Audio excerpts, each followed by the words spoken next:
Bismillahirrahmanirrahim. Assalamualaikum warahmatullahi wabarakatuh. Perkenalkan, nama saya Haji Murtado Kalam Umrullah. NIM saya 2008302024. Jurusan saya adalah Komunikasi Penyiaran Islam semester 3. Saya di sini akan memenuhi syarat ujian UAS, ujian setengah semester, yang mana syarat tersebut adalah membuat video yang memperjelaskan jenis komunikasi organisasi internal. Baik, sama-sama kita menyimak materi tersebut. Jikalau ada kesalahan, mohon maaf. Jikalau kurang paham, maka saya akan menaruh link di bawah video ini, di deskripsi. Nah, itu deskripsi. Oke, mungkin sekian. Mari kita pahami. Silakan nonton. Komunikasi internal adalah komunikasi dalam suatu organisasi atau bisnis. Komunikasi ini termasuk komunikasi formal atau informal.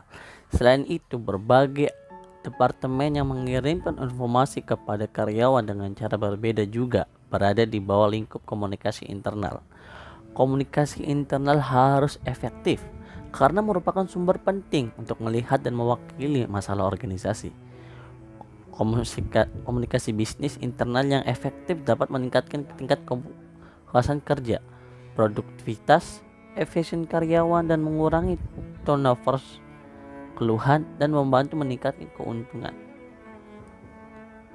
Lalu jenis komunikasi internal itu terbagi menjadi dua, yaitu sebagai komunikasi internal ke atas, upward, dan komunikasi internal ke bawah, downward.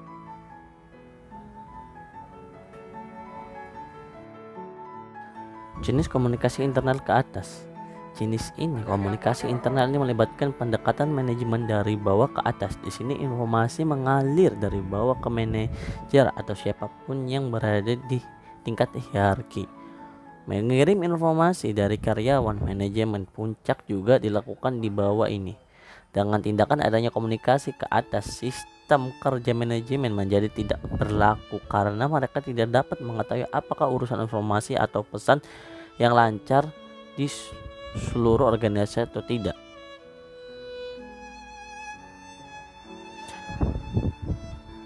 Upgrade komunikasi bertindak sebagai sumber komunikasi kepada karyawan internal untuk menukar informasi, menyajikan ide atau saran, menyampaikan tingkat kepuasan kerja, dan mengomunikasi umpan balik.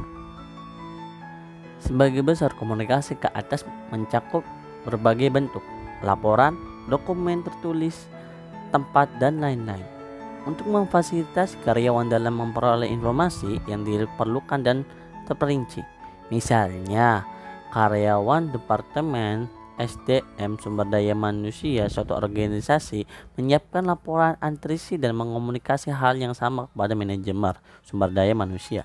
Laporan antrisi terdiri dari informasi tentang pengertian karyawan bulanan atau tahunan dari suatu organisasi dan alasan yang sama. Ini membantu manajemen sumber daya alam untuk memahami penyebab antrisi dan mengambil tindakan korektif tepat untuk mengurangi pengertian karyawan.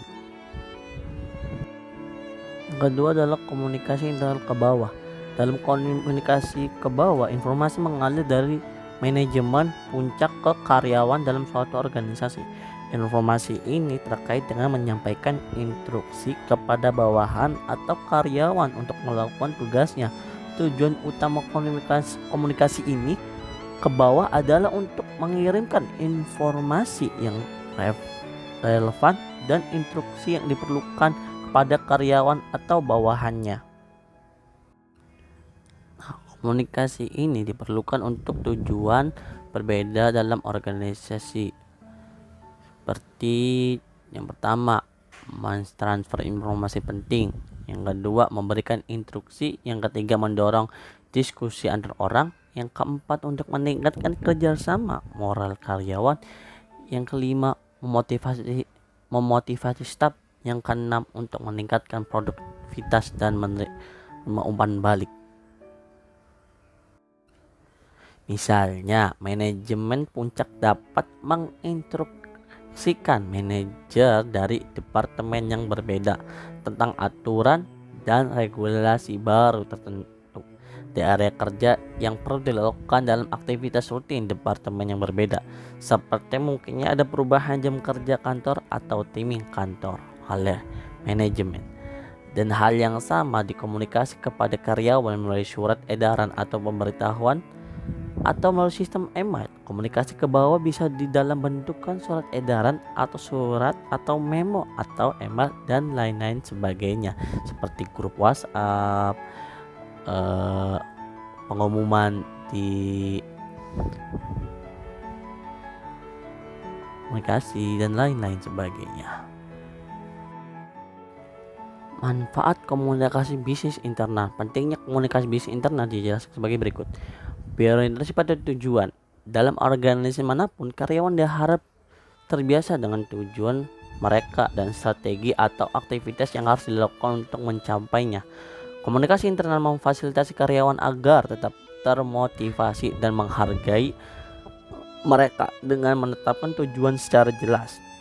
Selain itu juga termasuk mengkomunikasi atau memvisualisasikan tindakan efektif yang diambil oleh karyawan untuk mencapai tujuan.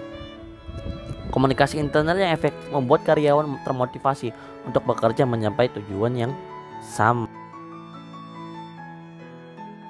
Lalu yang kedua, meningkatkan nilai merek dan kepuasan pelanggan. Melalui komunikasi internal dengan karyawan, garis depan organisasi memastikan untuk menepati janji seperti yang diharapkan oleh pelanggan. Ini menghasilkan kepuasan pelanggan yang lebih baik dan dengan demikian meningkatkan nilai merek.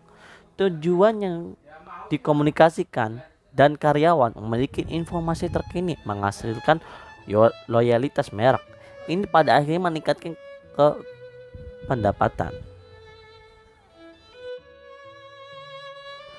Lalu selanjutnya yang ketiga adalah manajemen krisis. Organisasi dapat menangani secara efektif situasi krisis baik dalam lingkungan internal maupun eksternal.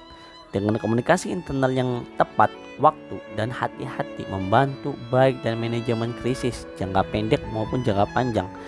Manajemen krisis jangka pendek terkait dengan insiden tertentu dan mengatasinya, tetapi manajemen krisis jangka panjang lebih didasarkan pada penjaga reputasi organisasi atau nilai merek dan mengambil tindakan korektif untuk tidak mengulangi situasi negatif. Baik semuanya, terima kasih telah menonton atau memahami. Jikalau ada yang kurang, maka saya akan menaruh linknya di deskripsi untuk mencarinya atau memperjelas lagi tentang yang kita sebutkan, yaitu jenis komunikasi organisasi internal.